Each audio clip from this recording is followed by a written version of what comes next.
my pleasure to be with you and my honor to be with you today. I was thinking in preparing for today that like, why am I a leader? I mean, some of it is in terms of the positions I've held. So like I'm a nominal leader because I've been when I was at the University of Pennsylvania for several years, I was the chair of what we then called the Science and Role Development Division, which is sort of like a department.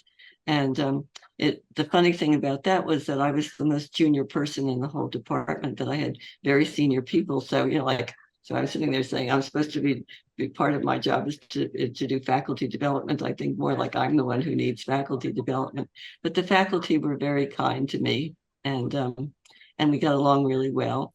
And I think I began to develop a style there that I learned that I really needed to negotiate anything, because part of my position was to make teaching assignments and to encourage people to do research, so, and other forms of scholarship. So that to encourage people, especially all these people who were senior to me, to encourage them to do these things, I had to negotiate. And I had to listen to their voices all the time. When I knew when I went to Penn that my passion was in nursing knowledge development. I mean, I had come out of my PhD 2 years before I was selected for the faculty at Penn, and I had gotten very, very interested during my doctorate in Roger's science of unitary human beings, and the whole issue of knowledge development and how knowledge guides practice. And so I was bringing that with me. And I think it was the reason I was hired at Penn, because Florence Downs, who'd been my department chair, my dissertation chair at NYU, where I got my doctorate, became the associate dean and director of graduate studies at Penn. And she called me up and said, "We want you." And I said, "Me? You want me?" I was teaching at the University of Connecticut there. So I went to Penn. And I think the moral, a part of that story is that we continued, my husband and I continued to live in Connecticut. So what I learned from all of that, and then going to UMass Boston, is that where you work doesn't matter in terms of where you live. You just have to make arrangements and manage that, so that when people say I have no choice, I have, maybe you do have a choice. I mean, I think you do always have a choice. I mean, if you choose to stay where you are and go to school or work and where you live, that's a choice, and that's a fine choice. If that's your choice. But if something comes up and it's an opportunity to do something that you'd really, really like to do, then go for it, and be as mobile as you can. And my husband and I have been married for 59 years now, so I guess it worked. It's only been the last few years that I've actually been home, because I'm pretty much teaching by remote now and having meetings remotely, that I've actually been home with him. So we're still together. That's great. Wow. So that was very encouraging for me, because I think that was a bit of a challenge for both of us initially. So anyway, so I learned to negotiate with my faculty colleagues. And then when I was recruited to UMass Boston, and we had moved to Maine, and getting to Philadelphia from where we live in Maine had been a little bit more of a challenge than it was kind of worth it at that point. And so I was recruited to UMass Boston, and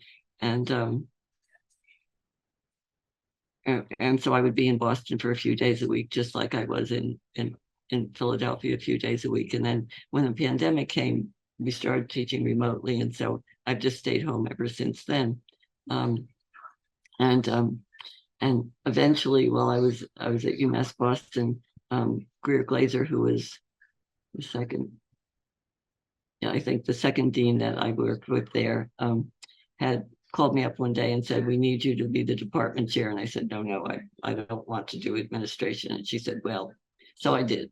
So I was the department chair for a while. And then we had a new dean, and so I wasn't the department chair anymore. And then more recently, the department chair that we had and then an interim chair all left. And so I was asked to be the interim chair. So I've been the interim chair for I guess it was about 3 or 4 semesters, and happily, last spring was the end of my interim department chair work. So those were the kind of nominal leadership positions I've had. I never really wanted to be a dean because I really like being a faculty member. And so I never applied. I think one time I applied for a deanship at the University of Connecticut because I thought maybe it would be good to stay home, but they didn't want me. So that was fine with me. Um, and so the rest of my leadership has been really in what's been mentioned in terms of um, my leadership in knowledge development and I guess it was in like 2017 or early 2018, a group of us who were in the American Academy of Nursing and the expert panel on nursing theory guided practice talked about our concern that there were fewer and fewer courses in knowledge development in any level in nursing programs. And so we thought, well, we'll start a website and have lots of information about nursing theories and nursing conceptual models and philosophies and so on. And so we were talking about what we would name the website. And I said, well, why don't we call it Nursology? Because a few years before that, some of my PhD students and I had written a paper about that the appropriate name for nursing as a discipline is Nursology. And I remembered from a 1977 presentation I did for a National League of Nursing conference, and two of the panelists were Patterson and Zerdad, and they were nursologists. And that was their titles in the Veterans Administration Hospital in Long Island in New York. And I thought, so I wonder about nursology. So I did a little literature search and I found that Patterson had written a paper in roughly 1971 about nursology. And there were a few other papers. Nancy Roper had written in one of the first issues of Advances in Nursing, Journal of Advanced Nursing about nursology. And then I followed up many years later with one of her colleagues, Alison Tierney, and asked why wasn't nursology used then in the United Kingdom, because Nancy was in Scotland, and she said that baccalaureate education or university education for nursing in the United Kingdom at that time was so new that they didn't want to use a term that might put off people. So we're still in a situation where, so we decided to call the website nursology.net. And if you've looked at it, you know, it's all things theory and nursing, and we're very passionate about that. And we welcome blogs from students as long as they're connected to some sort of conceptual model or theory. And we very much welcome blogs from you as a group or individually. So that's pretty much what I've been doing, and that's what I write about. I write blogs, and I have a column in Nursing Science Quarterly that focuses pretty much on, it's kind of like my soapbox, and I have thoughts about whatever it might be, and it's all about advancing knowledge and my positions on like interdisciplinary work and things like that. So that's what I do.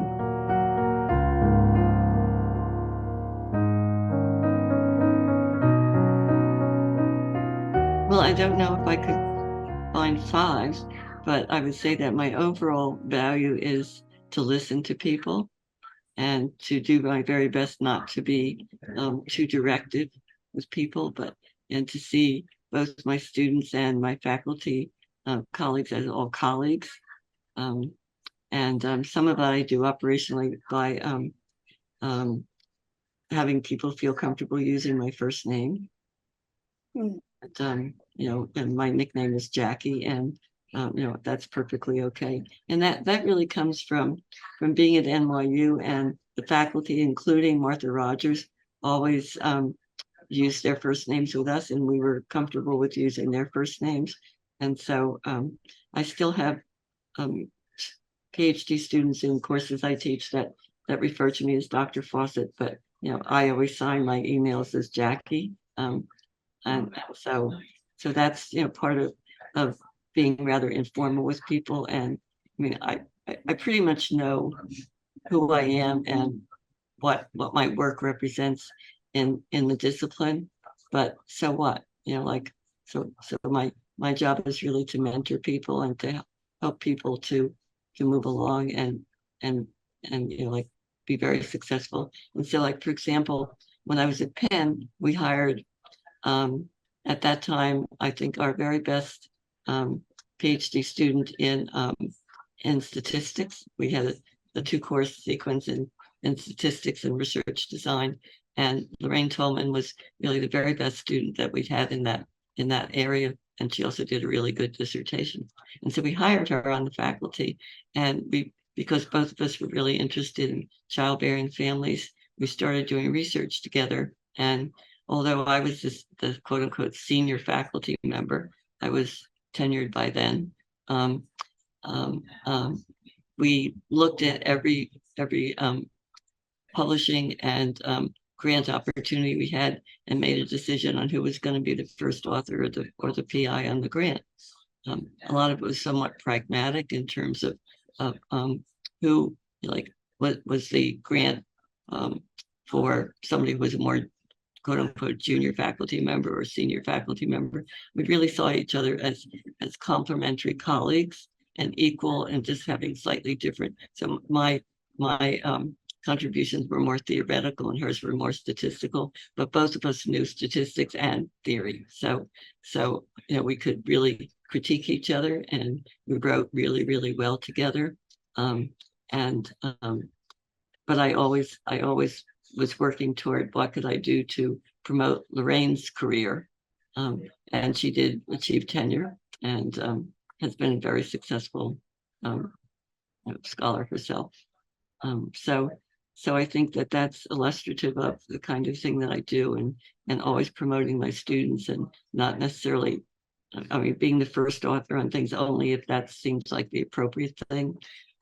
Not being an author on doctoral dissertation, journal reports of doctoral dissertations, unless the student really, really wants that, because that's the student's work. And I think that that's really important, that we don't need my name on that. I mean, what I did with the dissertation was help the student to do the study, guided the student. And that's another thing too that I've learned in the last few years as we work toward decolonizing all of nurseology, that we think of each other as learners. So I refer to students as learners, and I use that language a lot. Interestingly, some colleagues and I who are in the American Academy of Nursing did a paper on DNP projects, and that they should be, like, guided by a conceptual model. And we wrote a whole bunch of guidelines, and we did an introduction about nurseology, and the reviewers did not like the language. And I put in, like, nurseology, like nursing, and learners, students, and things like that. And they were very put off by that language. So it's not something that's universally accepted yet. But Peggy Chin and I and other people who are involved with our website continue to publish it, and we have lots and lots and lots of hits all the time from many different countries. So somebody's getting the idea and the message. Interestingly, when people ask me who I am or what I do, I say I'm a nurseologist, and members of the general public, and then they ask, what is that? And they say, oh, of course, of course. So the general public doesn't have any objections, at least the people I've spoken to so far, with that terminology of nurseology and nursologist. But it seems like within our own discipline, we have a lot of objections by some people. So that's something for you to think about, whether you agree or disagree that's that nurseology is a good and appropriate name or label for our discipline. So other values are, in recent years, I've been able to put a label on the kind of negotiating I do, and it comes from Peggy Chin's work on what she calls peace is power. So it's more very much aligned with Barrett's theory of knowing participation and change, in terms of power being really freedom to choose. And a lot of it is negotiation, consensus. And so we've written that into the bylaws of the Department of Nursing at UMass Boston. And that's the way we conduct our meetings. And we regret that for accreditation purposes that we have to have votes on things. But before we vote, we have discussion that hears all the voices that choose to say anything on a particular issue. And so we pretty much reach a consensus. So the votes are, I don't think the votes have ever been a surprise, because everybody has been very clear about what our position is before we just have to have the official vote. And we tend to vote by anonymous certain Qualtrics. And then our administrative assistant reports out the results.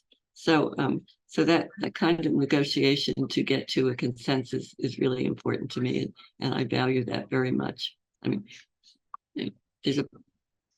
I think some of us at least realize it would be a heck of a lot easier to just say, this is what I want you to do.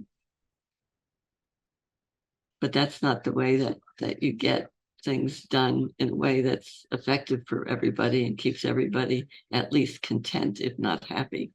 I'm not sure that happiness is the goal, but certainly contentment and satisfaction with what you're doing, I think is really important. So that would be another goal or value. Does that answer your question sufficiently?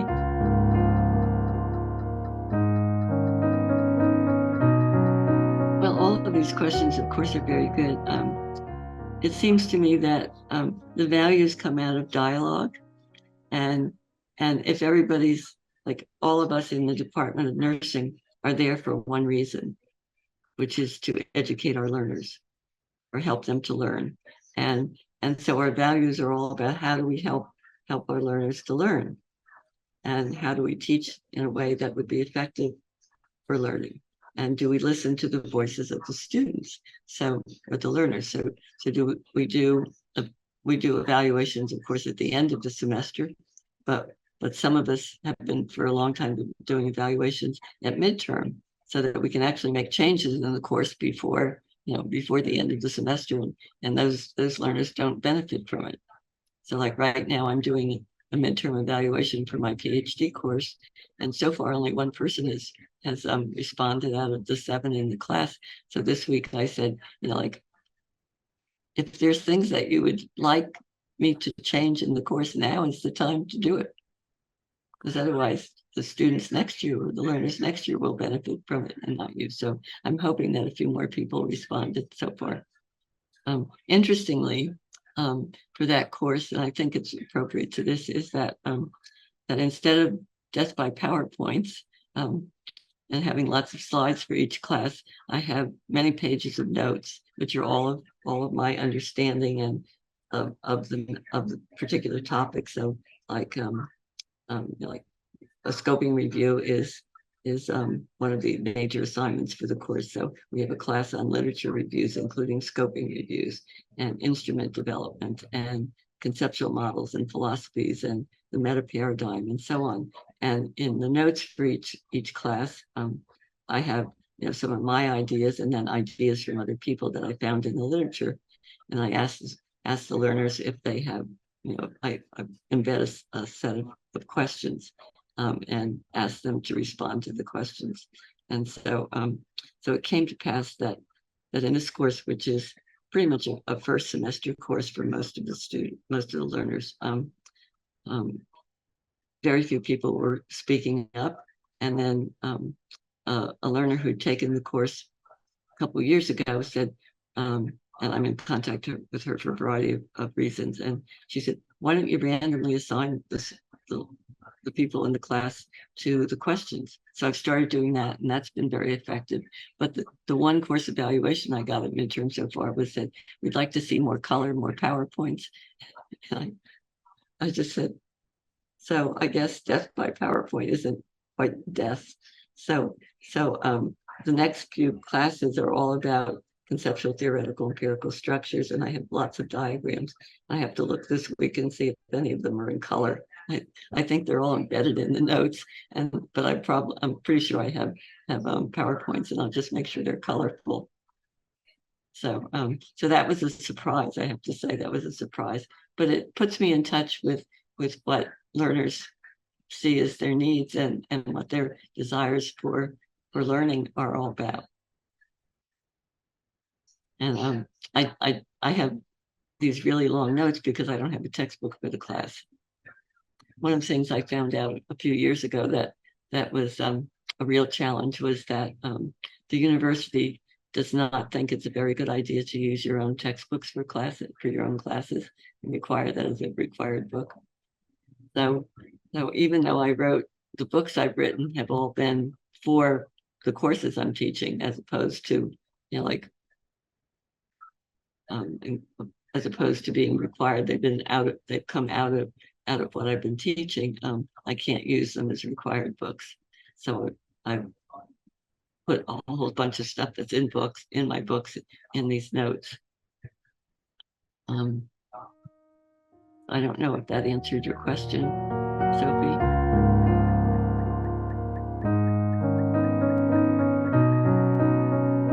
Well, conflicts don't happen too often, and they tend to be about, like, do you agree or disagree with a particular position? So right now, we're negotiating actually with our dean about the definition for tenure track faculty that indicates that we're research active, and the dean has certain ideas, and the Department of Personnel Committee members have different ideas. And so we're negotiating now in terms of what we're going to do about that. And it probably is that our negotiation is going to be from our perspective on the Personnel Committee, and we will involve the other tenured members of the faculty in terms of getting a consensus that we would implement the dean's definition within a certain number of years rather than immediately, because he wants us all to be like major. Ideally, he would like all of us to be major principal investigators on major research grants from the federal government immediately, and that's just not going to happen. Mainly because the university doesn't yet have the kind of infrastructure that's needed. Our faculty are teaching a lot of the faculty are teaching courses with very large numbers of students, and because our students are very, very diverse in terms of race and ethnicity and culture, and many of the students are first generation college students. That UMass Boston is rather a distinctive place, and the students are I would say they have greater needs, and they have maybe higher levels of anxiety than students or learners that I've met in the past. And like when I was at Penn, I didn't notice that kind of level of anxiety with our learners who were especially in their clinical courses, but also in their research course and so on. So that has to be taken into effect. So it's not like you just come into the classroom either virtually or in person and teach the class and walk out and have office hours. There's emails constantly from the learners. So that takes a lot of time, and until we determine ways to deal with that, we do have teaching assistants who help a lot with that. But the people in the classes still want to talk to the instructor about things, and so that takes a lot of time, and the faculty aren't used to writing grants. So we're working on that. But the idea of the conflict is negotiation, and using peace's power as a negotiation. So there aren't really major conflicts about things.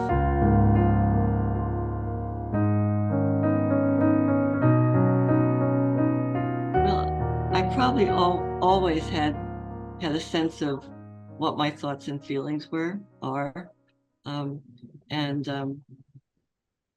I did it pretty much by just thinking about a particular situation and how I feel about it or what my perceptions of it are. I think over time, I came to realize that my perceptions weren't necessarily everybody else's perceptions. And, that was like a big awakening.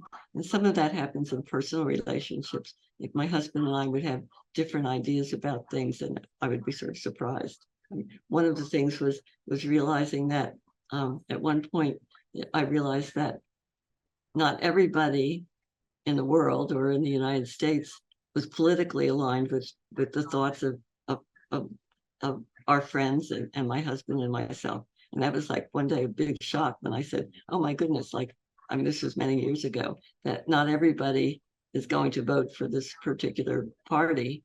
And everybody I know is, so that was a big realization. I realized I better pay more attention to what other people are saying and why they're saying it. And so that's stayed with me.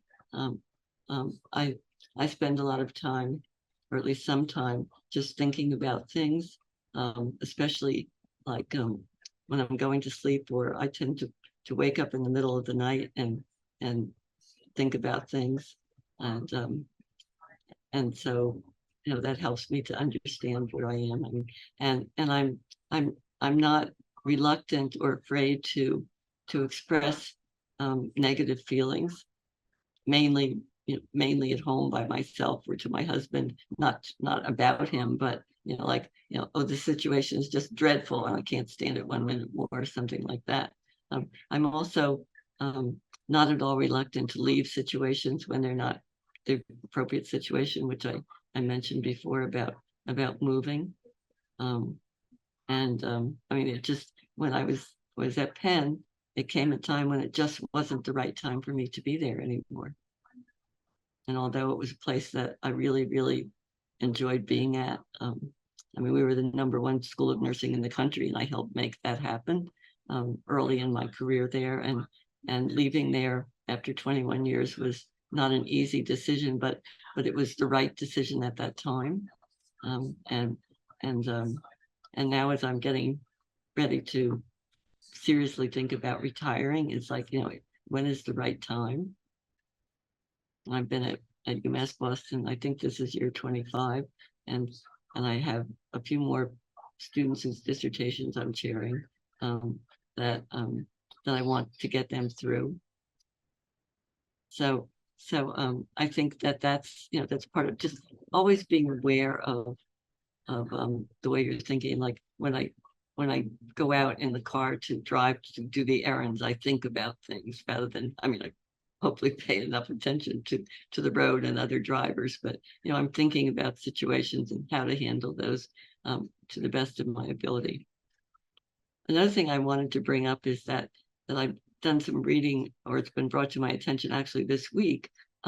There's a blog this week on nurseology.net um, about a paper that was published in 2019, where the authors discuss being being an accomplice. And I'll send you the links to these two. And there's another blog that was written in 2019, I think, and published then on nurseology.net. I'll send those links to you to read those. And so are we accomplices or allies in our leadership? I mean, I tend to think of leadership as advocacy, advocating for the faculty, advocating for yourself, advocating for the people we call patients, whatever, advocating for a program, for the name, nurseology, things like that. But thinking about when we're with people, being their allies or being their accomplices rather than advocates, because as Robin Walter pointed out when she wrote about being an ally, is that we're advocates for, but we're allies with. And I think that one of our values of patient-centered, or for education for learner-centered strategies is to be with the person rather than for them. Although that doesn't, I mean, I think we still advocate for, but we also are allies or accomplices with. And I think that that's important. And I hope that you find that information informative and interesting and something to think about. I mean, it was like I had missed the ally blog some years ago, and then I saw this accomplice one this week, and I thought this was really necessary and important. And the accomplice paper is focused on how to be an accomplice in getting rid of in anti-racism activities.